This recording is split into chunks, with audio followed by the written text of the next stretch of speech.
2024 లేదా 25లో డిగ్రీ లేదా బీటెక్ చదివారా? సాఫ్ట్‌వేర్ జాబ్ కోసం ఎదురు చూస్తున్నారా? అయితే కోడ్ జ్ఞాన్ 100 డేస్ కోర్సులో చేరండి, జాబ్ సాధించండి. Welcome to Suman TV. నేను మీ సుమన్ టీవీ నాగ్. ఇవాళ జనరేషన్లో కనుక మనం చూస్తే ఎక్కువ మంది ఫేస్ చేసేటువంటి ఇష్యూస్, ఆడపిల్ల మోసం చేస్తే మగాడు ఏ విధంగా కేసు ఫైల్ చేయాలి అని అందరూ అనుకుంటూ ఉంటారు. అంటే ఇలాంటి టాపిక్ తీసుకునేటప్పుడు కొందరి మనోభావాలు లోపల నిజంగానే మాట్లాడుకుంటూ ఉంటాయి. మాకు ఇన్ని రకాలుగా జరిగింది, ఈ విధంగా జరిగింది, అండ్ దాంతోపాటు ఎలా ఎవరికి ఏ విధంగా అప్రోచ్ అవ్వాలో తెలియదు అనుకునేటువంటి బాస్. డిజిటలైజేషన్ అయిపోయిన తర్వాత మీ దగ్గర ఏ ప్రూఫ్ ఉన్నా సరే, ఏ రకంగా అయినా సరే కేసు ఫైల్ చేసుకోవడానికి అవకాశం ఉండేలాగా ఉంది. అయితే వీటికి సంబంధించినటువంటి వాటిల్లో ఎన్ని రకాలుగా ఉంది, ఏ విధంగా ఉంది, అండ్ ఎలా అప్రోచ్ అవ్వాలి అనేది ఈరోజు మనతో పాటు హైకోర్టు అడ్వకేట్ అలగారి రవీంద్రనాథ్ గారు ఉన్నారు. అది వారి మాటలో తెలుసుకుందాం. Hello sir. హాయ్ అండి నాగరాజ్ గారు. ఒక ఆడపిల్ల గనక మగాడిని మోసం చేస్తే ఎలా కేసు ఫైల్ చేయాలి? మగపిల్లలు మోసం చేశారంటూ ఆడపిల్లల కోర్టులకి, పోలీస్ స్టేషన్కి ఎక్కడ ఉన్నది సర్వసాధారణం కూడా. కలిసి తిరుగుతారు, కలిసి అనేక చోట్లకి వెళ్తారు, కలిసి ఎంజాయ్ చేస్తారు, అన్నీ అవుతుంది. తరువాత తేడా వస్తే ఆడపిల్లలు పోలీస్ స్టేషన్లకి, కోర్టులకి వెళ్ళి లబోదేవిని గుండెలు బాదుకుంటూ, జుత్తులు విరబోసుకుంటూ మాకు మోసం జరిగిపోయిందని చెప్పి పత్రికలకి, మీడియాకి ఎక్కి వీరంగం చేసి చేయడం అనేది సర్వసాధారణం. కానీ మగవాళ్ళు అట్లా కాదు నాగరాజు గారు. లోపల కుమిలిపోతారు. చెప్పుకోలేడు. తన సొంత స్నేహితుడు, తన సొంత తండ్రి, తన బ్రదర్ కూడా చెప్పుకోలేడు ఈ బాధ పడుతున్నాడని చెప్పడు. కానీ ఆడపిల్లలు చేస్తున్న మోసం, కలిసి తిరుగుతారు, కలిసి ప్రేమిస్తారు, పెళ్లి చేసుకుంటారు, మోసం చేస్తారు. తీరా పెళ్ళి అయిన తర్వాత కొద్ది రోజుల పాటు కలిసిన తర్వాత నీ ట్రాప్లో నేను పడ్డాను అని చెప్పి మోసం చేసి ఇప్పుడు నేను చెప్పినట్టుగా ఎన్ని రకాల అవచేష్టలన్నీ చేస్తారు వీళ్ళు కూడా. ఇటువంటి సందర్భాల్లో మగవాడి పరిస్థితి దిక్కుతోచని పరిస్థితి. నాగరాజు గారు చెప్పుకోలేడు, కుమిలిపోతాడు లోపల. సూసైడ్ ఒక్కటే గత్యంతరం. రీసెంట్గా నాకు వచ్చిన ఒక కేసు కూడా అంతే. ఆయన గవర్నమెంట్ ఎంప్లాయ్, మ్యారేజ్ అయింది, 2 పిల్లలు ఉన్నారు. ఆయన అనుకోకుండా ఒక మహిళ యొక్క ట్రాప్లో పడ్డాడు. ఆయన ట్రాప్లో పడిన తర్వాత ఆ అమ్మాయి తను ఏం చేసింది, మెల్లగా ఈయన దగ్గర డబ్బు అన్ని తీసుకున్న తర్వాత ఇద్దరు కలిశారు, శారీరకంగా ఒక ప్లేస్లో కలిశారు. ఆ కలిసిన ప్రదేశం కూడా నేను ఈ యొక్క అనుభవాలను కాస్త నేను బదిలిపరుచుకుంటానని చెప్పి ఆమె ఫోన్ తోటి వీడియో షూట్ చేశారు. వీడియో షూట్ చేసిన తర్వాత మగవాడికి యుగాల నుంచి వస్తున్న మోసం అదే. ఆ ట్రాప్లో పడ్డాడు ఆయన. షూట్ చేసింది ఆవిడ. అయిపోయిన తర్వాత మెల్లగా అక్కడికి ఒక 1 మంత్ తర్వాత నాకు 2 లక్షల రూపాయలు ఇవ్వమని చెప్పి డిమాండ్ చేసింది. తర్వాత 5 లక్షల రూపాయలు డిమాండ్ చేసింది.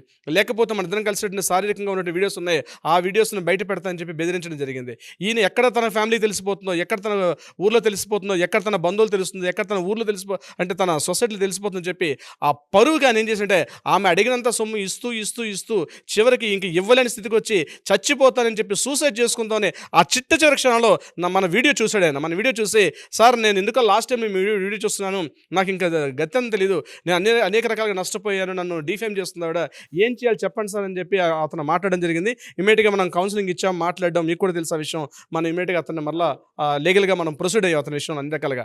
అంటే ఇటువంటి కేసులు సర్వసాధారణం. కానీ బయటకు వచ్చావు మాత్రం జరిగిన 100కి 99 జరుగుతుంటాయి. కానీ వెలుగులోకి వచ్చే ఒక్కటి కూడా ఉండదు నాగరాజు గారు. చెప్పుకోలేరు.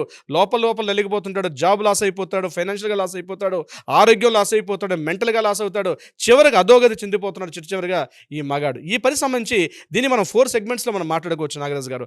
అమ్మాయిలు చేస్తున్న మోసాలు, అమ్మాయిలు చేస్తున్న ట్రాప్స్ 4 రకాలుగా ఉంటాయి. ఆ ట్రాప్లో ఇరుక్కుపోతే ఎన్ని రకాలుగా ఇరుక్కుపోతాడని మనం క్లారిఫికేషన్ చేసుకుంటే 4 టైప్స్ అని చెప్పుకోవచ్చు. మొట్టమొదటిది మెంటల్ హెరాస్మెంట్. మెంటల్ హెరాస్మెంట్ అంటే పరిచయాలు కాలేజీలో కావచ్చు, క్లాస్ రూమ్లో కావచ్చు, ట్యూషన్ సెంటర్లో కావచ్చు, ఇంకపోతే ఇప్పుడు వచ్చిన సోషల్ మీడియా వేదిక ఇన్స్టాలో కావచ్చు, ఇతరత్ర ఈ మాధ్యమాల ద్వారా ఒక దగ్గరగా అవుతారు. అయితే ఎప్పుడైతే కాస్త ఏదో ఆఫీసులో కావచ్చు, ఎక్కడైతే కాస్త చనువుగా మాట పెరిగి కాస్త క్లోజ్గా ఉన్నటువంటి డైలాగ్ డెలివరీస్ ఏమైనా మాట్లాడుకుంటే ఇమీడియట్గా వాటన్నిటినీ కూడా తన ఎవిడెన్స్గా గ్యాదర్ చేసుకొని ఎమోషనల్ బ్లాక్మెయిల్ చేయడం మొదలు పెడతారు. ఫస్ట్ స్టెప్లో ఎమోషనల్ బ్లాక్మెయిల్ ఉంటుంది. అంటే నువ్వు నన్ను పెళ్లి చేసుకుంటావా, చేసుకోవా, నన్ను పెళ్లి చేసుకోకపోతే నేను సూసైడ్ చేసుకొని చచ్చిపోతాను, లేకపోతే నువ్వు నన్ను శారీరకంగా వాడుకున్నావు, నా దగ్గర నుంచి అన్ని రకాలు చేసావు, లేకపోతే మీ బాస్కి చెప్తాను, మీ హెచ్ఆర్కి చెప్తాను, లేకపోతే మీ పేరెంట్స్కి చెప్తాను అని బెదిరించడం. కాస్త అమాయకుడిగా కనిపించాడంటే అతని మీద బెదిరింపు చర్యలు రావడం, అతను కాస్త తెలివి మీరేటంటే అతన్ని డిఫేమ్ చేయడం అనమాట. అతను సొసైటీలో డిఫేమ్ చేయడం 2 రకాలుగా ఉంటారు. ఒకటి అమాయకంగా కనిపిస్తే అతన్ని ఏం చేస్తారు, బెదిరిస్తారు. అతను కాస్త తెలివిగా ఉన్నాడు అనుకోండి, అతన్ని డిఫేమ్ చేయడం ట్రై చేస్తారు. 2 రకాలుగా అతన్ని ఎమోషనల్గా బ్లాక్మెయిల్ చేస్తారు. ఆ ఎవిడెన్స్ అన్ని భద్రపరచుకుంటారు. సో ఈ వీడియోతో నేను చెప్పేది ఏంటంటే, మీరు ఒక అమ్మాయి లవ్లో ఉన్నా, ఒక అమ్మాయి యొక్క ట్రాప్ అనే లవ్లో ఉంటే, నేను లవ్ అన్ను ట్రాప్ అంటాను ఎక్కువగా, మోస్ట్ ఆఫ్ 90%, 10% ఉండొచ్చేమో జెన్యూ ఉంటుంది, పక్కన పెడదాం. ఏమో లవ్ అనే ఒక ట్రాప్లో ఉంటే మీరు గుర్తుపెట్టుకోండి, ఏ క్షణం ఏమైనా జరగవచ్చు. మీరు ఆ ఎవిడెన్స్ అన్నవి మీ మధ్య వాట్సాప్ చాట్ కావచ్చు, ఇన్స్టా చాట్స్ కావచ్చు, ఇతరత్ర ఏది ఎలక్ట్రానిక్ ఉంటాయో మీరు కూడా సేఫ్టీ మెజర్స్లో పెట్టుకోండి. బ్లైండ్గా గుడ్డెదు చేల్లో దూకేటట్టుగా ఆమె యొక్క వ్యామోహంలో పడిపోయి, ఆమె లాంటి అపురూప సౌందర్య రాశి, ఆమె అంత అద్భుతమైనటువంటి గుణగుణాలు ఇంకెవరికి భూమండలం లేదన్నటువంటి ఒక ట్రాప్లో మాత్రం పడవద్దు. ఏ రోజు ఏదినా జరగవచ్చు. ఈరోజు మహిళలకే హక్కులు, మహిళలకే చట్టాలన్నీ సపోర్ట్గా ఉన్నాయి కాబట్టి మీరు ఇటువంటి ట్రాప్లో గురైనట్లయితే రేపు మీరు మాట్లాడుకోవడానికి మీకంటూ ఒక వాయిస్ ఉండాలి. కాబట్టి కొన్ని ఎవిడెన్సెస్ అన్నీ గ్యాదర్ చేసుకోవడం, సేఫ్టీ జోన్లో పెట్టుకోవడం, ఒక పెన్ డ్రైవ్లోనో ఇతరత్ర పెట్టుకోవడం చాలా మంచిది. ఈవెన్ దో మీ భార్య అయినా సరే. ఎందుకంటే ఏ భార్య ఎప్పుడు అది గులాబీ పువ్వు ఎప్పుడు పోయి అది గులాబీ కత్తి అవుతుందో తెలియదు. కాబట్టి అలర్ట్గా ఉండడం మాత్రం మంచిది. మీ జాగ్రత్తలో మీరు ఉండడం మంచిది. ప్రొటెక్షన్ చాలా ఇంపార్టెంట్. అది ఒకప్పుడు యుద్ధాలకు వెళ్ళేటప్పుడు కవచాలు ధరించుకుని వెళ్ళేవారు. ఇప్పుడు అట్లా కాదు. ఇప్పుడు మన కంటికి కనిపించిన కవచం పెట్టినా మన ప్రొటెక్షన్లో మనం ఉండాలి. వాళ్ళు చేస్తున్నటువంటి చార్ట్స్ అవన్నీ కూడా మనం సేఫ్టీగా పెట్టుకోవడం అనేది చాలా చాలా ఇంపార్టెంట్. ఇది ఫస్ట్ ఎమోషనల్ బ్లాక్మెయిల్ చేస్తే. Number 2, physical harassment. Physical harassment అంటే ఇది బయటికి మగాడు చెప్పుకోలేని పరిస్థితి. ముఖ్యంగా భార్య బాధితులైన మగాళ్ళ పరిస్థితి. ఇంటి బయటకు వస్తే మాత్రం నీట్గా సూటు బూట్ వేసుకొని తిరుగుతుంటాడు ఆఫీస్లో, మాత్రం ఇంటికి వెళ్తే మాత్రం కుక్క కన్నా హీనంగా ఉంటుంది ఆయన పరిస్థితి. డబ్బులు ఇన్ టైంలో ఇవ్వకపోయినా, వేరే అమ్మాయితో మాట్లాడుతున్నా, ఈవెన్ ఆఫీస్ కలీగ్స్తో మాట్లాడుతున్నా ఫిజికల్ హ్యాండ్లింగ్ చేస్తారండి కొంతమంది భార్యలు. నేను చెప్తున్నాను, ఇది నగ్న సత్యం. ఈ వీడియో చూసిన చాలా మందికి అనుభవం ఉంటుంది. ఫిజికల్ హ్యాండ్లింగ్ చేస్తుంటే భార్యలు చాలా మంది ఉన్నారు. మా దగ్గరకు వచ్చిన కేసులే చెప్తారు. ఆ భార్య కాస్త పక్కకి వెళ్ళిపోగానే, సార్ డాక్టర్ దగ్గర, అడ్వకేట్ దగ్గర మీరు నిజాలు చెప్పాలి సార్ అని చెప్పి ఆయన ఒక్కసారి ఓరమని ఏడుస్తుంటాడు. సార్ నా భార్య నన్ను కొడుతూనే ఉంటాను సార్, పొద్దున్న లేచిన మొదలు ఆవిడ బయటికి. మరి ఎలా సార్ దెబ్బలు తింటే ఎలా ఉంటున్నారంటే, చెప్పుకోలేను సార్, నా పరిస్థితి అంతకన్నా దారుణం, నేను ఆ యొక్క ఒక పులిబోన్లో ఉన్నట్టు ఉంటుంది నాకు ఇంటికి వెళ్ళిన తర్వాత అని చెప్పిన పరిస్థితి ఉంది. ఇది లవర్స్ పరిస్థితి ఇంకో రకంగా ఉంటుంది. ఆమె ఏం చేస్తుంది, ఫిజికల్గా దగ్గర అవుతారు నాగరాజు గారు. మ్యూచువల్ కన్సల్ట్తో కూడా కలిసి ఎంజాయ్ చేస్తారు, శారీరకంగా దగ్గర అవుతారు, ఎంజాయ్ చేస్తారు. కానీ తర్వాత ఏం చేస్తారంటే, కేవలం నువ్వు నన్ను ట్రాప్ చేస్తావు, నన్ను పెళ్లి చేసుకుంటాను, మోసం చేస్తేనే నేను నిన్ను దగ్గర అయ్యాను అని చెప్పి మరలా పోలీస్ స్టేషన్కి, కోర్టుకి ఎక్కుతారు. రీసెంట్గా హైకోర్టు కూడా విషయంలో జడ్జిమెంట్ కూడా ఇచ్చింది. ఏంటంటే ఇద్దరు శారీరకంగా దగ్గర అయ్యే సందర్భాల్లో కూడా ఒకరికొకరు మ్యూచువల్ కన్సల్ట్ ఇంట్రెస్ట్ అయ్యి తీసుకొని తర్వాత లివ్ ఇన్ రిలేషన్ తర్వాత నన్ను కేవలం పెళ్లి చేసుకుంటాను మోసం చేసి లివ్ ఇన్ రిలేషన్లో దించాడు, ఆ ఉద్దేశంతో నన్ను శారీరకంగా నన్ను ఆక్యుపై చేశాడు కాబట్టి ఇతని మీద కేసు పెట్టండి, ఇతని మీద 376 రేప్ కేసు పెట్టండి అంటే సుప్రీంకోర్టు కరాఖండిగా చెప్పింది.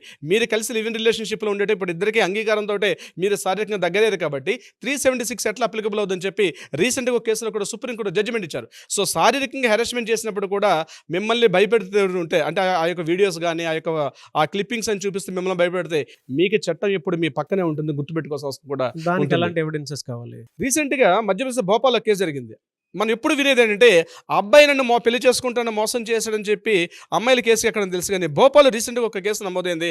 ఆ అమ్మాయి నన్ను మోసం చేసింది, ఆ అమ్మాయి నన్ను పెళ్లి చేసుకుంటానని నన్ను శారీరకంగా వాడుకొని నా యొక్క ఫినాన్షియల్ స్టేటస్ మొత్తం ఆమె తెలుసుకొని నన్ను మోసం చేసి నన్ను బయటకు నెట్టేసిందని చెప్పి ఒక అబ్బాయి భోపాల్లో కేసు కూడా నమోదైంది రీసెంట్గా. అంటే అట్లాంటి నేను చెప్తున్నానండి, అంటే ఇప్పుడు అమ్మాయి కేసు పెట్టడం కాదు, మీరు కానీ మీ మానసిక మనోభావాలు శారీరకంగా ఇబ్బంది పెడితే మీరు అమ్మాయి మీద కూడా కేసు పెట్టచ్చు. Under the section 417, 420 cheating case పెట్టే అవకాశం కూడా ఉంటుంది. 417 కానీ 420 కూడా. మీరు కూడా బాధితులైతే పోలీస్ స్టేషన్లో మీరు కంప్లైంట్ తీసుకుంటారా? మీరు కాస్త హాస్యాస్పదంగా ఉండొచ్చు కానీ నాకు ట్రూ. కొన్ని సందర్భాల్లో అమ్మాయిలు మోసం చేస్తే కూడా ఇమీడియట్గా మీరు అక్కడికి వెళ్ళి శారీరకంగా చూపించుకోవాల్సి వస్తుంది. మూడోది ఫినాన్షియల్ హెరాస్మెంట్. నాగరాజు గారు, ఫినాన్షియల్ హెరాస్మెంట్ మరి దారుణంగా ఉంటుందండి. ఎలా అంటే వాళ్ళకి ఏ చిన్న అవసరాలైనా, మూతికి రాసుకున్నటువంటి లిప్స్టిక్తో మొదలైతే రాత్రి పడుకోవడానికి వేసుకున్న నైటీ వరకు ఈ పగలు ఎన్ని రకాలు ఉంటాయో, బట్టలు, లిప్స్టిక్స్, గార్మెంట్స్, కాస్మెటిక్స్, ఇతరత్ర వాళ్ళకి కావాల్సిన ప్రతిదీ కూడా, ప్రతి విషయాన్ని కూడా ఏదో హక్కు ఉన్నట్టుగా వాళ్ళ మీద ఆధారపడిపోయి నాకు కొనిస్తావా కొనివా. మొదట్లో అందంగానే ఉంటుంది కానీ మితిమీరిన ఖర్చులు, ఆ ఇన్కమ్కి వచ్చిన ఖర్చుల కన్నా వీటి కోసం ఖర్చులు పెట్టి ట్రావెల్స్ అండ్ టూర్లకు వెళ్ళడానికి, లాంగ్ డ్రైవ్లకు వెళ్ళడానికి రకరకాలుగా మీ మీద ఫినాన్షియల్గా ఇబ్బందులు పడే అవకాశం కూడా ఉంటుంది కొంతమంది లవర్స్. ఇంకా భార్య బాధితులు అయితే అంటే ముఖ్యంగా వైఫ్లు చేసే పని ఏంటంటే ఖర్చుకు మించి, అంటే ఇన్కమ్కి మించి, ఆదాయానికి మించి ఖర్చులు పెట్టాలి, ఎక్కడ కూడా తగ్గే ప్రసక్తి కూడా ఉండదు. ఆ ఖర్చులన్నీ కూడా మీరే భరించాలి. రీసెంట్గా మనం కూడా కేసు చూసాం. అందులో వాళ్ళు ఏమడిగారంటే, నా మెయింటెనెన్స్ కేసు మీద 6 లక్షల రూపాయలు అడిగింది ఆ మహిళమని. అంటే ఆమె కావాల్సినటువంటి షూస్, చెప్పులు, గార్మెంట్స్, కాస్మెటిక్స్ వీటన్నిటి కూడా 6 లక్షల రూపాయలు మెయింటెనెన్స్ అడిగింది. అంటే కోర్టుకి అంటే సిగ్గు లజ్జ ఏమీ లేకుండా, నా మగాడంటే ఏదో ఈమె కోసం పుట్టినట్టు, ఒక ఏటీఎం బ్యాంక్ పుట్టినట్టుగా నా యొక్క మొత్తం ఖర్చు నువ్వే భరించాలని చెప్పి ఒక 6 లక్షల రూపాయలు మెయింటెనెన్స్ అడిగారంటే ఇక కోర్టుకి రాని కేసులు కొన్ని 100 లక్షల్లో ఉంటాయి. మగాడిని పీల్చి పిప్పి చేసినటువంటి ఫినాన్షియల్గా పూర్తిగా అనగదొక్కేస్తారు. ఇక పొద్దునే దేనికి పనిచేస్తారంటే ఆవిడ ఖర్చుల కోసం పనిచేసినట్టు భర్తలు ఉన్నారు, ఆవిడ ఖర్చుల కోసం పనిచేసినట్టు లవర్స్ కూడా ఉన్నారు. మీరు ఇటువంటి ఇబ్బందికి గురవుతున్నారు ఫినాన్షియల్గా అంటే ఇది నెక్స్ట్ దారితీయబోతున్నారు అనమాట. ముందుగా ఫైనాన్షియల్ కానీ ఎమోషనల్ దారితీయబోతారు. రేపు పొద్దున మీరు చీటింగ్కి గురి కాబోతున్నారు. నాకు ఇది ఇండికేషన్స్. మీరు ఏ విధంగా అయితే ఖర్చు పెడుతున్నారో ప్రతి దానికి ఒక స్క్రీన్ షాట్ తనకు కూడా పంపించేసి మీ దగ్గర కూడా పెట్టుకోండి, సరిపోతుంది కదా సార్. ఇవన్నీ కూడా ప్రూఫ్స్ పెట్టుకోవడం చాలా చాలా ఇంపార్టెంట్. ఎందుకంటే కోర్టులకు కావాల్సింది ఇన్ని మాట్లాడేది అది జరిగింది ఇది జరిగింది కాదు, ఎవిడెన్స్ ఉంది ఇంపార్టెంట్. ఎవిడెన్సెస్ కలెక్ట్ చేసి పెట్టుకోవాలి. 4th point online harassment. Online harassment ఎలా ఉంటుందంటే మెయిల్స్ ద్వారా కావచ్చు, ఇన్స్టా కావచ్చు, ఇటువంటి చేయడం అనేది ఎప్పుడైతే ఆన్లైన్లో హెరాస్మెంట్ జరుగుతుందో డిఫమేషన్ అంటారు సెక్షన్ 498, 500 ప్రకారం మీ చుట్టూ ఉన్నటువంటి వారు సమాజంలో మీకు కానీ కాస్త పరుగు భంగం వాటిల్లే విధంగా మీ ఇంట్లో బయట మీ అపార్ట్మెంట్లో మీ ఫ్లాట్ బయట జరిగిన డిఫమేషన్ సూట్ వేసుకోవచ్చు. మీ అపార్ట్మెంట్లో కాస్త మిమ్మల్ని కాస్త డిగ్రేడ్ చేస్తూ మాట్లాడిన, వల్గర్గా తిట్టిన, అబ్యూజ్ లాంగ్వేజ్తో తిట్టిన డిఫమేషన్ సూట్ అనేది ఇమీడియట్గా వేసుకోవచ్చు. కొంతమంది మరొక స్టెప్ ముందుకు వెళ్తారు. వెళ్ళి ఆఫీసులకు వెళ్ళి ఆ భర్త పనిచేసిన ఆఫీసులోకి వెళ్ళి ఆయనకి షర్ట్ పట్టుకుని చెడమెడని చంపదెబ్బలు కొట్టిన కొంతమంది కూడా నేను చూసాను సందర్భాల్లో. అటువంటి సందర్భాల్లో కూడా డిఫమేషన్ సూట్ వేసుకోవడం మీ పరుగు భంగం వాటిల్లుతుంది. ఆమె మితిమీరి ప్రవర్తిస్తుంది అనుకున్నప్పుడు అలర్ట్గా ఉండండి. ముందే అలర్ట్ అవ్వండి. తర్వాత మీరు పూర్తిగా బావిలో మునిగిపోయిన తర్వాత మీరు అక్కడికి వచ్చి లబోదిబమండం కన్నా ముందే అలర్ట్ అయితే ఇటువంటి ప్రమాద సంకేతాలు ముందే మీకు కనిపిస్తుంటాయి.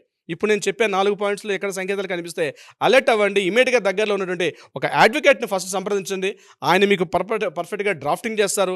దగ్గరలో ఉన్న పోలీస్ స్టేషన్కి వెళ్ళాలి, ఎలా కంప్లైంట్ చేయాలి, ఏ విషయం కూడా మిమ్మల్ని అలర్ట్ చేసే అవకాశం ఉంటుంది. True sir. అంటే మీరు ఇలా మాట్లాడుతుంటే నాకు ఒకటి గుర్తొస్తుంది. కొంతమంది ఏం చేస్తారంటే ఇన్స్టాగ్రామ్లోను, ఫేస్బుక్లోను, లేదంటే వాట్సాప్ స్టేటస్లోను వీళ్ళ కాంటెక్స్చువల్కి తగ్గట్టుగా అంటే వేరే ఓన్ డిఫేమ్ చేస్తూ కూడా మాట్లాడుతూ ఉంటారు. లేదా వాట్సాప్ స్టేటస్ పెట్టేటప్పుడు కూడా వీళ్ళని ఉద్దేశించే పెట్టి బ్లాక్మెయిల్ చేసేస్తూ ఉంటారు. అంటే వీటికి సంబంధించినటువంటి ప్రూఫ్ మీరు ఏ విధంగా పెట్టుకోవాలి అని అంటే స్క్రీన్ షాట్తో సహా పెట్టి రాతపూర్వకంగా మీరు ఏదైతే అనుకుంటున్నారో మీరు పోలీస్ స్టేషన్కి వెళ్ళిస్తే అట్లీస్ట్ ఎంక్వైరీ స్టార్ట్ అవుతుంది అక్కడ నుంచి. ఎలా అంటే మళ్ళీ వెనక్కి తిరిగి వాళ్ళే ఆలోచిస్తారు అసలు ఏం జరిగింది, నిన్ను ఉద్దేశించే పెట్టిందని నువ్వు ఎందుకు అనుకుంటున్నావు అని చెప్పేసి అడిగితే మీ దగ్గర కొన్ని ప్రూఫ్లు ఉంటాయి కదా, కాంటెక్స్చువల్ ప్రూఫ్లు చాలా ఉంటాయి. కొంతమంది చాలా తేలిగ్గా వీళ్ళని ఉద్దేశించి వాట్సాప్ స్టేటస్ పెట్టి ఇన్స్టాగ్రామ్లో పెట్టుకొని ఫేస్బుక్లో పెట్టుకొని వీళ్ళకి ఏదో బుద్ధి రావాలనుకున్నట్లు, ఎందుకంటే వీళ్ళు ముందాగా దాన్ని ప్రవర్తించుకుంటూ మేము చేసిన తప్పు కాదులే అనుకున్నటువంటి మూఢత్వంలో ఎక్కువ మంది ఉంటూ ఉంటారు. అటువంటి వాళ్ళకి మాత్రం నిజంగా డిఫమేషన్ కేసు వేసుకోవడానికి అవకాశం ఉండేలాంటి అతిపెద్ద వెపన్ అని చెప్పుకోవచ్చు. సో దీనికి ఏ సెక్షన్స్ ఉంటాయి సార్ జనరల్గా? 499, 500 మనకి ఐపీ సెక్షన్స్ ప్రకారం డిఫమేషన్ ఉంటుందండి. బట్ ఎవిడెన్సెస్ ఇప్పుడు మీరు చెప్పినట్టుగా వీటన్నిటి కూడా ఎవిడెన్స్, ప్రాపర్ ఎవిడెన్సెస్ స్క్రీన్ షాట్తో సహా ప్రతిదీ మీరు కానీ మీరు క్యారీ చేసి దగ్గరలో ఉన్న పోలీస్ స్టేషన్ కంప్లైంట్ చేసి డిఫమేషన్ సూట్ మనం కోర్టులో ఫైల్ చేసుకుంటే మీ లైఫ్ని మీ చేతుల్లో భద్రంగా పెట్టుకునే అవకాశం ఉంటుంది నాగరాజ్ గారు. బట్ చాలా బాగా చెప్పారు సార్. అంటే జనరల్గా ఎవరైనా సరే అంటే 4 టైప్స్లోనే హెరాస్మెంట్ ఎక్కువ మంది జరుగుతుంది. మెంటల్ హెరాస్మెంట్ ఒకటి, అండ్ ఫిజికల్ హెరాస్మెంట్ ఒకటి, ఫినాన్షియల్ హెరాస్మెంట్, ఆన్లైన్ హెరాస్మెంట్, లేదా డిఫేమ్ చేసేటువంటి హెరాస్మెంట్ అనమాట. ఈ 4 ఈ ట్రాపుల్లోనే పడిపోయి జీవితాన్ని నాశనం చేసుకున్నటువంటి వాళ్ళు చాలామంది ఉన్నారు. కాబట్టి మీకోసమే ఇది పర్టికులర్గా చేసినటువంటి వీడియో. ఎనీవేస్ ఇటువంటి వాళ్ళు చాలామంది ఉంటారు. మిమ్మల్ని అప్రోచ్ అవ్వాలంటే ప్రాసెస్ ఏంటి సార్? తప్పనిసరిగా నాగరాజ్ గారు వీడికి సంబంధించి ఏదైనా ఇన్ఫర్మేషన్, సలహా సంప్రదింపులు కావాలంటే కింద స్క్రోల్ అవుతున్న నెంబర్ని కాంటాక్ట్ చేయగలిగితే మన లీగల్ టీం వాళ్ళకి అప్రోచ్ చేసి డీటెయిల్స్ అందించే ప్రయత్నం చేస్తారు. అది కాకుండా కోర్టులో ఏదైనా వివాదాలు కూడా ఉంటే కూడా దానికి సంబంధించి కూడా పరిష్కార మార్గం వచ్చే దిశగా ప్రయత్నం చేస్తారు నాగరాజ్ గారు. Anyways thank you so much. అలాగే రవీంద్రనాథ్ గారు, thank you so much Nagaraj గారు. సుమన్ టీవీలో మీ పర్సనల్ అండ్ బిజినెస్ ప్రమోషన్స్ కోసం కింది నెంబర్కి కాంటాక్ట్ చేయండి.